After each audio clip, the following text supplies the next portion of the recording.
நமஸ்காரம். அடியேன் ராமானுஜதாசன். பகவான் எங்கே இருக்கின்றார் என்ற கேள்விக்கு பெரும்பாலான பதில் தூணிலும் இருப்பான், துரும்பிலும் இருப்பான், அல்லது எங்கும் உளன் கண்ணன். இதுதான் பெரும்பாலான பதிலாக இருக்கும். இதே கேள்வியை இப்படி கேட்டால், வைகுண்டத்தில் பெருமாள் இருக்காராமே, அந்த வைகுண்டம் பூமியை விட்டு எவ்வளோ தூரத்தில் இருக்குது அப்படின்னு கேட்டால் உங்களோட பதில் என்னவாக இருக்கும்? வாங்க பார்க்கலாம். சுவாமி கூரத்தாழ்வாருடைய திருக்குமாரரான பராசரப்பட்டர் ஒரு சமயம் கஜேந்திர மோட்சத்தை பற்றி வியாக்கியானமாக விஸ்தாரமாக தன்னுடைய கோஷ்டியில் சாதிச்சிட்டு இருந்தாராம். அப்போது அந்த கோஷ்டியில் இருந்த ஒரு சிஷ்யால் எழுந்து, சுவாமி, நம்ம பூமியை விட்டு வைகுண்டம் எவ்வளோ தூரத்தில் இருக்குன்னு கேள்வி எழுப்பினாராம்.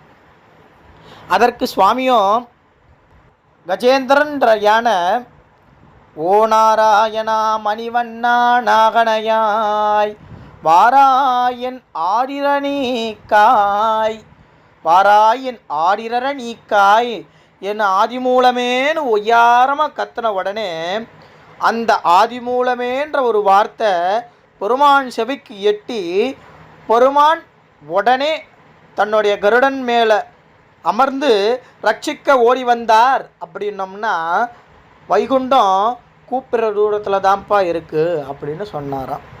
இப்போ வைகுண்டம் எங்கே இருக்குது? கஜேந்திர ஆழ்வார் கூப்பிட்ற தூரத்தில் தான் இருக்குது இல்லையா? அப்போ கஜேந்திர ஆழ்வார் கூப்பிட்டாருன்னா அப்போ நம்ம கூப்பிட்டாலும் பெருமாள் செவிக்கு எட்டும். அப்போ வைகுண்டம் எங்கே இருக்குது? கூப்பிட்ற தூரத்தில் இருக்குது. இப்போ உடனே நம்மளுக்கு ஒரு ஆசை வரும், கஜேந்திர ஆழ்வானை காப்பாற்றின பெருமாளை நம்ம பார்க்க முடியுமா அப்படின்னு ஒரு ஆசை வரும் இல்லையா? அந்த ஆசைக்கு ஒரு பரிசாக நம்ம சென்னப்பட்டணத்தில் உள்ள திருவள்ளிக்கேணி திவதேச பிராகாரத்தில் கஜேந்திர வரதனா பெருமாள் சேவை சாதிக்கிறார். அங்கே போனோம், மூலஸ்தான விக்கிரகம் எப்படி அமைஞ்சிருக்கோன்னு பார்த்தோம்னா நித்தியப்படி கருட சேவை. பெருமாள் கருட வாகனத்து மேலே தான் எழுந்தருளிருப்பார். அந்த பெருமாளை போய் பார்த்தோம்னா கருட வாகனத்து மேலே பெருமாள் வரதராஜ சுவாமியாக எழுந்தருளிருப்பார். அது மட்டும் இல்லாமல் திருமங்கை ஆழ்வார் தனிப்பட்ட முறையில் ஒரு பாசுரம் பாடியிருக்கார்.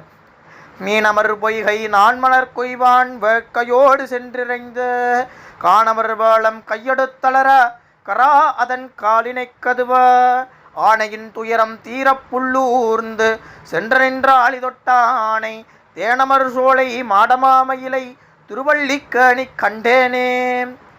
அப்போது வைகுண்டம் எங்கே இருக்குன்னு கேட்டால் கூப்பிட்ற தூரத்தில் தான் இருக்குதுன்னு சொல்லலாம். ஆக மொத்தத்தில் பெருமாள் எல்லாரும் அணுகும்படி தான் இருக்கார். ஸ்ரீமதே ராமானுஜாய நமக.